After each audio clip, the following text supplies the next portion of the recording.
Hello, നമസ്കാരം. ഭാവനാസ് ടേബിളിലേക്ക് എല്ലാവർക്കും സ്വാഗതം. ആദ്യമേ എൻ്റെ ചാനലൊന്ന് സബ്സ്ക്രൈബ് ചെയ്തേക്കണേ, അതേപോലെ എല്ലാ വീഡിയോസും ഒന്ന് ലൈക്ക് ചെയ്യണം. ഇന്നത്തെ റെസിപ്പി ഒരു പപ്പായ മിൽക്ക് ഷേക്ക് റെസിപ്പിയാണ്. വളരെ എളുപ്പത്തിൽ തയ്യാറാക്കുന്ന ഭയങ്കര ടേസ്റ്റ് ആയിട്ടുള്ള ഒരു വിഭവമാണ്. അപ്പം നമുക്കതിൻ്റെ റെസിപ്പി എന്തൊക്കെയാണെന്നും ഇൻഗ്രീഡിയൻസ് എന്തൊക്കെയാണെന്നും നോക്കാം. അതിനായിട്ട് 1 കപ്പ് പപ്പായ, അതേപോലെ 4 കഷ്ണം ഐസ്, പിന്നെ 1 ഗ്ലാസ് പാല്, 4 ടേബിൾ സ്പൂൺ പഞ്ചസാര. ഇത്രയുമാണ് ഇൻഗ്രീഡിയൻസ് വേണ്ടത്. ഒരു വലിയ ജ്യൂസ് ഗ്ലാസ്സിലേക്കുള്ള റെസിപ്പിയാണ് ഇത് പറഞ്ഞത്. ഏതാണോ നിങ്ങളുടെ ഗ്ലാസിൻ്റെ അളവ് ആ ഗ്ലാസ്സിന് വേണ്ടിയിട്ടുള്ള പാല് അത്രയും നിങ്ങൾ എടുക്കേണ്ടതാണ്. ഞാൻ പാല് നന്നായിട്ട് തണുപ്പിച്ചിട്ടുണ്ട് കേട്ടോ. അപ്പോൾ എങ്ങനെയാണ് ഇത് ഉണ്ടാക്കുന്നത് നോക്കാം.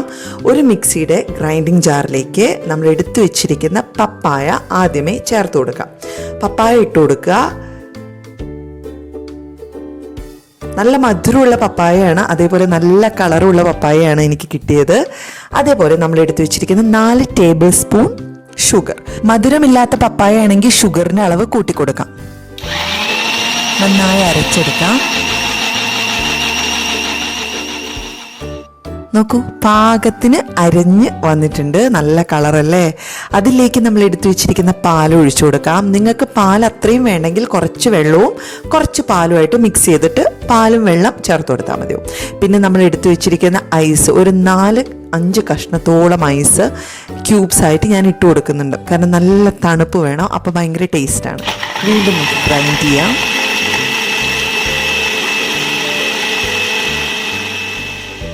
നമ്മുടെ മിൽക്ക് ഷേക്ക് ഇവിടെ തയ്യാറായിട്ടുണ്ട്. ഞാൻ സെർവിങ് ഗ്ലാസ്സിലേക്ക് ഒഴിച്ചു കൊടുക്കുവാണ്. ഈ ഒരു ഗ്ലാസ് അളവിനാട്ടോ ഞാനിപ്പോൾ എടുത്തിരിക്കുന്നത്. കറക്റ്റായിട്ട് ഈ ഒരു ഗ്ലാസ് അളവിൻ്റെ റെസിപ്പിയാണ് ഞാനിപ്പം പറഞ്ഞിരിക്കുന്നത്. നിങ്ങളുടെ ആവശ്യത്തിനനുസരിച്ച് കൂട്ടിയും കുറച്ചൊക്കെ നിങ്ങൾക്ക് എടുക്കാവുന്നതാണ്. ഭയങ്കര ടേസ്റ്റ് ആയിട്ടുള്ള പപ്പായ മിൽക്ക് ഷേക്ക് ഇവിടെ തയ്യാറാണ്.